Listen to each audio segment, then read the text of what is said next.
Bonjour et bienvenue dans ce nouveau podcast. Salut Kevin. Salut. Alors aujourd'hui, on va faire un podcast un peu particulier. On n'avait pas encore fait ce genre de podcast, mais on va parler d'autres youtubeurs que nous finalement, C'est ça. qui parlent musique comme nous. C'est ça, donc c'est nos recommandations, ce que nous on regarde sur le YouTube pour s'améliorer en musique, tout ça quoi. Voilà, et donc on voulait vous partager tout ça. Peut-être ça vous inspirera, allez les écouter. Il y a vraiment des trucs très intéressants. C'est des trucs vraiment qu'on écoute nous en fait. Tout à fait. Donc c'est vraiment un choix personnel. On en a choisi 4 chacun.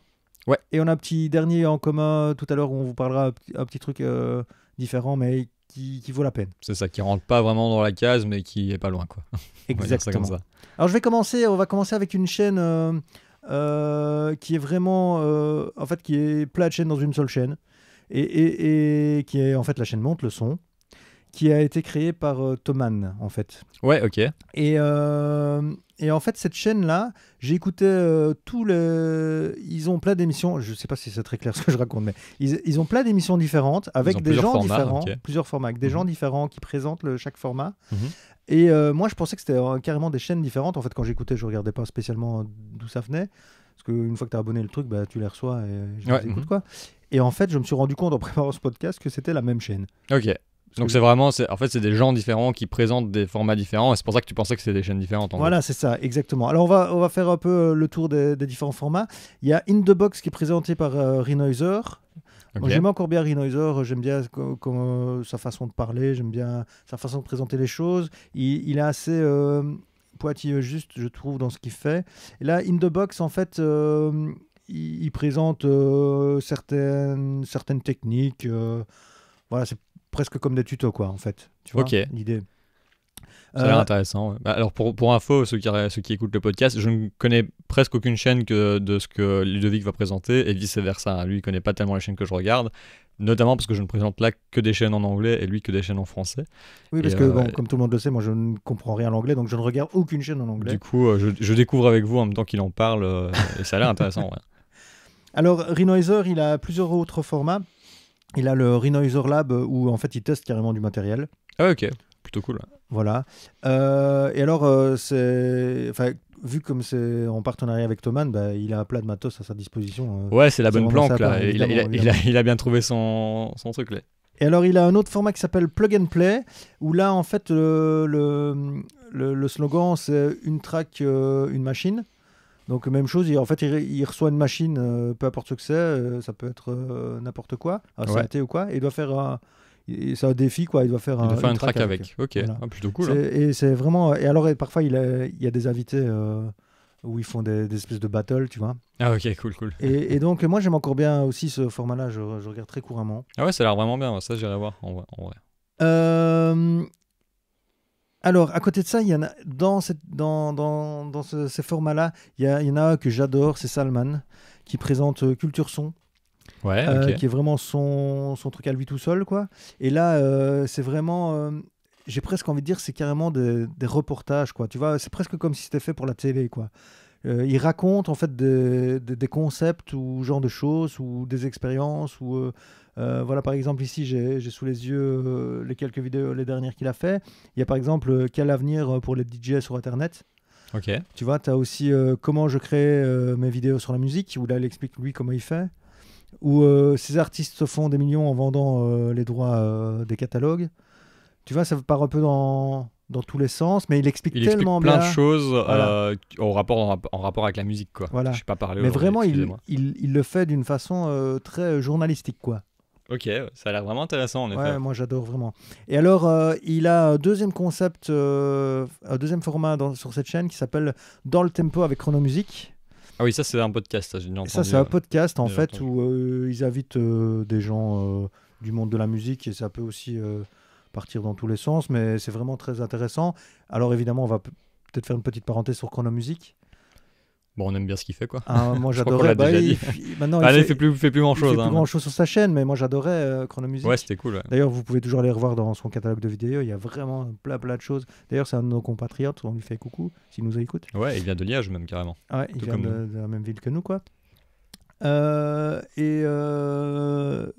Et voilà, donc ça, c'était pour Dans le Tempo. Je vous conseille vraiment. Il y a des invités de super qualité et tout. C'est vraiment chouette.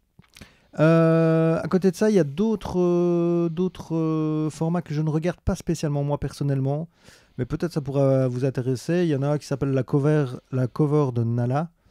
Alors, j'imagine qu'elle fait des covers et puis qu'elle explique, dit comme ça a l'air en tout cas. Voilà. Il y a Vocaliste qui a l'air vraiment très intéressant pour les chanteurs parce qu'en fait, elle explique plein de techniques de chant, etc. Je pense. Ah, ça c'est cool. En vrai, ça j'ai envie de regarder pour pouvoir guider les gens qui sont en studio et tout. Ça peut être intéressant en vrai, des fois. Voilà, là, elle donne des exercices à faire, ce genre de choses, quoi. Donc, voilà, moi j'ai regardé 2-3 trucs, mais comme je suis pas chanteur, ça me passionne pas plus que ça. Mais... Ouais, pareil, je suis pas chanteur, mais c'est déjà arrivé qu'ici au studio, on ait des chanteurs qui aient besoin d'être un peu guidés sur certaines façons de faire. Et peut-être en parlant leur jargon, ça peut être plus intéressant à voir. J'aurais peut-être jeté un œil quand même. Voilà, donc j'ai envie de terminer cette parenthèse, que en fait c'est plein de chaînes dans une seule, donc c'est ça, ouais. Régalez-vous. Donc ça s'appelle Monte le son et c'est fait par Thoman, donc merci Thoman, merci c'est Perfel. Et merci le téléphone de Ludovic, let's go. Je vais le couper, attends. Hop. Donc, je disais donc ça s'appelle Monte le son et c'est une chaîne créée par Thoman, merci Thoman. À toi.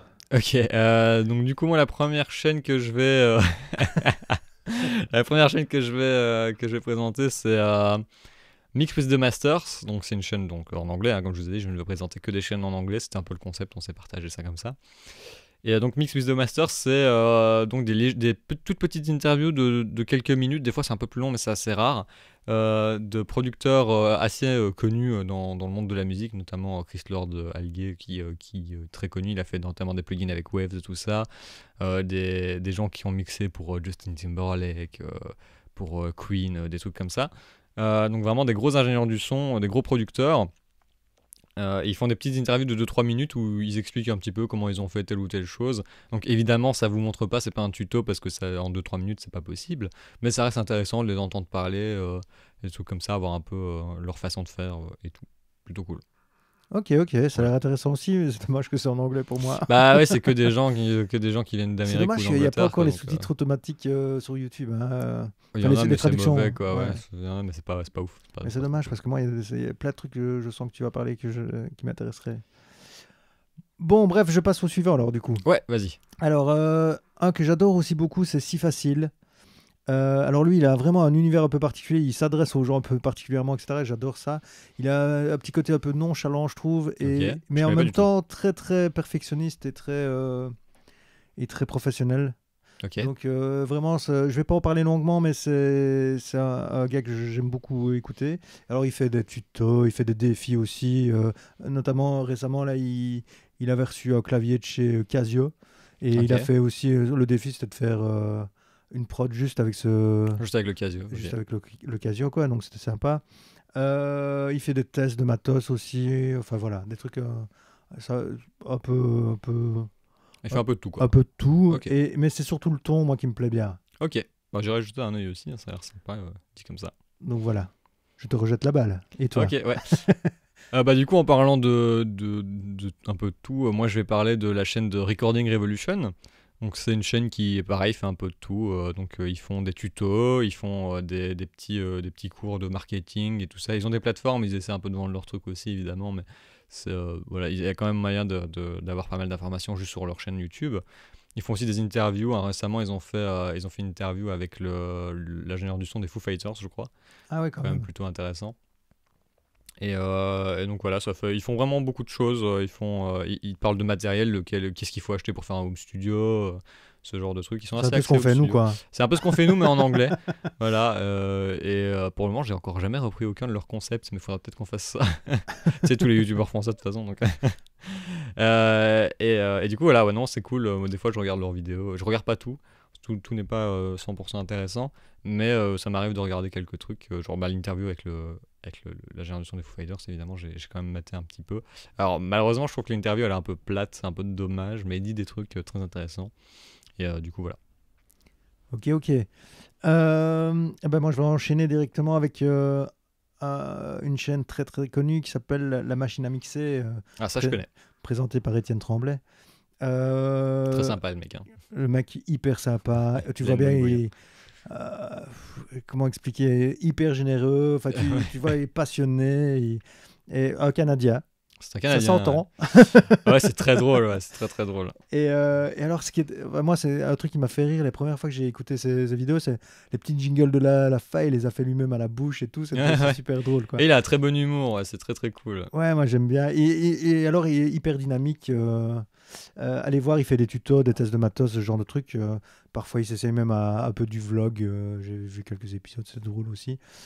Voilà. Et alors, je regarde pas tout, honnêtement, mais il y a plein de trucs. C'est plus ou moins une vidéo sur deux qui m'intéresse et où je regarde, quoi. C'est ça. Bah, c'est pareil, je regarde pas tout non plus. Et récemment, il a fait un format que je voulais faire. Donc voilà, peut-être je le ferai quand même, mais du coup, voilà. J'ai vu, parce que tu m'en avais parlé il y a déjà quelques mois. Ouais, c'est C'était, d'ailleurs, je pense qu'on nous-mêmes, on avait parlé dans des podcasts ici. C'est très possible. Donc, en fait, on aurait voulu faire un espèce de savoir parler à Gesson. C'est ça, ouais, et lui, il a sorti lexique, justement là, il y a quelques semaines. Ouais, il y a 2-3 semaines. Ouais, il a sorti une ça fait quand même 2 bons mois que j'en parle. Du coup, voilà. On est connecté avec Étienne. Il nous a coupé l'herbe sous le pied. En même temps, il fait aussi un petit peu des tutos comme nous, tout ça. Donc, dans la suite des choses, c'est logique qu'il arrive plus ou moins au même concept que nous. Je pense que c'est normal. Il y avait une vidéo récemment que j'ai beaucoup adoré chez lui. Il avait analysé le nouveau tube d'Adèle. Oui. C'était très intéressant. Oui, c'est très cool, ouais. Tout à fait, j'ai vu cette vidéo-là aussi. Enfin voilà, je te repasse la balle. Ouais, et en restant dans ce genre de chaîne YouTube, il y a aussi la chaîne de Dev Pensado qui s'appelle Dev Pensado's Place. Ou Pensado's Place tout court, même pas Dev Pensado's Place, ça s'appelle Pensado's Place. Et en gros, Dev Pensado, c'est un ingénieur du son qui a travaillé avec de très gros noms dans la musique, notamment. Lui, il parle beaucoup de Mariah Carey parce qu'il a fait énormément de choses de Mariah Carey, voire presque tout de Mariah Carey. Mais il a aussi travaillé avec les Pussycat Dolls, il a travaillé avec Hilary Duff, avec beaucoup d'artistes américaines. Beaucoup de femmes, étonnamment, maintenant que j'y pense. Très peu, très peu. Il a fait les remixes des chansons posthumes de Michael Jackson aussi. Ok. Enfin, il a fait plein de trucs. Quoi. Il a notamment gagné un Grammy Award. Ah oui, carrément. Ouais. Voilà, donc le mec, quand même, balèze. Il pèse, quoi. Et donc lui, il fait carrément des tutos. Hein. Lui, il fait des tutos, il montre comment il a fait tel ou tel truc et tout, et c'est hyper intéressant. Mais tu veux dire quoi, qu'il reprend les pistes originales et il te montre comment il a fait Non, enfin, j'ai pas souvenir qu'il ait déjà repris des grosses prods. En gros, il prend des productions qu'il a maintenant, de groupes et tout, et puis il donne des astuces, et une fois de temps en temps, il lâche. C'est comme ça que j'avais fait sur le tube de Mariah Carey. Ah ouais, c'est ça. Ouais. Et donc, du coup, c'est un peu intéressant à regarder, ouais. Tout à fait. Cool, mais c'est encore en anglais malheureusement. Et ça c'est en anglais, et oui c'est pleinement en anglais. Ouais. Ok. Moi je vais enchaîner avec une chaîne qui n'est pas très musique, enfin pas très création musicale, mais qui est plutôt tournée vers la promo, etc. Ça s'appelle Producteur à succès, présenté par Tariq. Alors c'est très intéressant si vous voulez développer votre projet, etc. Il donne plein de trucs. C'est aussi pour tout ce qui est paperasse, etc. C'est un français, donc il va expliquer par rapport à la SACEM, tous les droits voisins, tout ce bazar-là. Franchement, si vous y connaissez rien, allez voir parce que nous on est belges, donc il y a quelques trucs qui sont pas exactement les mêmes, mais il donne aussi des techniques pour avoir plus de vues sur YouTube ou ce genre de choses, tu vois. Après, en plus, tout ce qui est administratif, c'est toujours ultra complexe à comprendre et ultra technique. Il y a plein de choses à savoir, donc je trouve ça intéressant. Ouais, vraiment. Et en plus, YouTube là-dessus, quoi. Il est très productif, c'est-à-dire qu'il sort des vidéos quasi tout le temps, quoi. Ok. Et ça peut être, c'est souvent des petites vidéos de 5-10 minutes maxi, et c'est super intéressant à chaque fois. Voilà. Je vous encourage à aller voir tout ce qui est marketing. Pour le moment, moi, dans le temps, il y avait une autre chaîne, mais ils ont tout retiré, toutes les vidéos qui s'appelait Marketing Musical d'ailleurs. Okay. Ils ont tout retiré. Et là, vraiment, lui, pour moi, c'est le numéro 1 en France sur cette thématique. Sur ce sujet-là. D'ailleurs, si vous en connaissez d'autres, n'hésitez pas à m'envoyer parce que je suis en recherche de ce genre d'informations. Ok. À toi pour ton dernier ? Ouais, alors mon dernier, c'est pareil, c'est pas vraiment de la création musicale, mais c'est plus du matériel.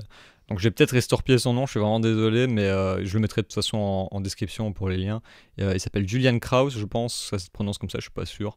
Et donc du coup, en fait, lui, ce qu'il fait, c'est qu'il va prendre des interfaces audio. Son dada, c'est vraiment les interfaces audio, il fait presque que ça, je pense. Il prend les interfaces audio qui sortent, qu'elles soient Universal Audio, que ce soit du SSL, que ce soit du Audient, peu importe. Il prend des interfaces audio dans certaines gammes de prix, parfois un peu plus chères, et il va les tester, il va les comparer. Et donc, mais lui, il va les tester vraiment en détail. Donc il va faire. Et en vrai, quoi, il les a toutes pour les tester, quoi. C'est ça, ouais, il les commande, il les teste et il les renvoie, j'imagine, il fait un truc comme ça, je sais pas. Ou alors on lui renvoie pour qu'il le teste, je sais pas à quel point sa chaîne est connue ou pas. Mais en gros, lui, il va vraiment analyser le rapport signal-bruit, il va analyser la puissance du préampli, la distorsion harmonique. La qualité des préamplis, genre. Voilà, c'est ça, la qualité des préamples, la qualité de la sortie même du truc, savoir si en sortie on perd des trucs. Notamment, il a fait un truc où il a passé plusieurs fois le même sample dans la carte son pour voir si le préampli dégradait vraiment le son et tout ça, et c'est hyper intéressant à regarder. Évidemment c'est en anglais, donc et en plus c'est un peu technique, donc il faut s'accrocher, mais quand on cherche une carte son et tout, c'est vraiment hyper intéressant, je trouve. Récemment il a fait un comparatif entre les entrées de gamme, donc la SSL2+, la Audient ID14 et les nouvelles UAD, les Volt, les nouvelles Universal Audio qui viennent de sortir, qui sont dans la même gamme de prix. Et la Focusrite Scarlett. Et tiens, spoil-nous un peu, c'est quoi, qu'est-ce qui en ressort 1, 2, 3, qu'est-ce qu'il en ressortait? Ce qui en ressort, c'est que les UAD sont assez bonnes. Sur la distorsion harmonique, c'est la SSL qui gagne. Donc ils ont tous des boutons où tu vas pouvoir activer la distorsion harmonique. Donc il y a sur la Focusrite, il y a le bouton R, sur la SSL, il y a le bouton 4K, et sur la Volt, il y a le bouton Vintage. Et là, pour le coup, c'est la SSL qui s'en sort le mieux. Au niveau des préamps, c'est les UAD qui s'en sortent le mieux. Et au niveau de la sortie, je pense c'était ça devait être l'Audient, je crois, mais je suis plus très sûr. Alors du coup, il explique même comment ça marche. Donc il dit que sur l'UAD et sur la Scarlett, là je vous spoil carrément toute sa vidéo, donc les boutons de la distorsion harmonique, c'est plus de l'EQ que de la vraie distorsion, là où la SSL c'est de la vraie distorsion. Ah, okay. Et que c'est une des seules qui fait vraiment de la vraie distorsion apparemment. Et du coup voilà, il compare. Donc il donne pas de gagnant, hein, ça dépend vraiment de vos besoins, mais en gros les volts de UAD sont d'assez bonne qualité, c'est bien joué de leur part. Ok. Voilà. On a un peu dégraissé là. Ouais, carrément. Mais bon, du coup, la chaîne de Julian Krauss, voilà, je vous conseille d'aller voir. Si vous cherchez une carte son, je vous conseille d'aller voir s'il a pas testé. Donc là, on a fait chacun nos 4 youtubeurs préférés, j'ai envie de dire, en tout cas les plus utiles. Les 4 que je consomme le plus, en tout cas au niveau musical, quoi. On va finir par un bonus qui n'est pas un youtubeur musical à la base, mais où moi j'adore les vidéos qu'il fait musicales. Ouais. C'est notre ami Squeezie. Ouais, voilà, parce qu'il avait évidemment besoin de notre pub pour percer. Exactement. Donc, c'est grâce à nous, évidemment. Mais oui, les challenges musicaux qu'il fait sur sa chaîne sont vraiment hyper intéressants. Je sais pas parler aujourd'hui, c'est fou. Ils sont vraiment hyper intéressants. Le dernier challenge, d'ailleurs, avec Chronomusic, on en parlait tout à l'heure de Chronomusic, était vraiment, vraiment top, je trouvais. Ouais, top. Mais il arrive à garder un quotient de divertissement par rapport au quotient de production musicale, genre intéresser les gens à la production musicale, c'est bien fait, quoi. Limite, quelqu'un qui connaît rien en musique pourrait regarder la vidéo. Bah, tout à fait. Et inversement, nous qui nous intéressons à la musique, on regarde aussi la vidéo parce qu'il y a quand même pas mal d'astuces de petits comment on fait. C'est ça, il y a des petits commentaires qui disent ah oui c'est vrai, c'est comme ça qu'ils ont fait alors, etc. On les voit un peu travailler, et du coup on a un œil analytique de nouveau. Qui passe, et c'est hyper intéressant, et je suis sûr que grâce à ces vidéos là il a dû intéresser un maximum de gens à la musique, hein, et ça c'est cool. Tu sais nous rappeler notamment les 2 dernières vidéos dont on a beaucoup parlé entre nous, donc il y a la dernière, c'était avec celle avec Chronomusic, c'était on fait un hit des années 2000. Ah oui, voilà. Et celle d'avant là qu'on avait vue aussi, on fait un hit de l'été. C'est pas creusé, il s'est pas creusé pour les titres, hein. Ouais, écoute, mais le contenu est vraiment quand on s'appelle Squeezie, on n'a plus tellement besoin de se creuser pour les titres, hein. Tu peux mettre ce que tu veux, il y a pas de problème. Exactement, il doit pas faire non, je crois qu'il y a pas du marché du titre. Non. en vrai, c'est même lui qui lance les modes, donc en vrai, si un jour il a la flemme et qu'il écrit pas en majuscule, il y a plus personne qui écrit en majuscule, donc voilà, c'est factuel, hein. donc voilà. Et ben c'est sur ce, on va se quitter. Donc je te laisse comme d'habitude le mot de la fin. Et bien sur ce, j'espère que vous irez checker au moins une des chaînes et qu'elle vous plaira, qu'on a citées. N'hésitez pas à aller commenter d'ailleurs sur notre vidéo ici. Si vous avez d'autres chaînes, n'hésitez pas évidemment. Ou si ça vous a plu, n'hésitez pas. Et si vous avez été en voir une et que vous avez découvert quelque chose de super intéressant, n'hésitez pas à le mettre non plus. Ouais, et puis abonnez-vous aussi, hein. Et du coup, je vous souhaite un bon appétit et salut. Ciao.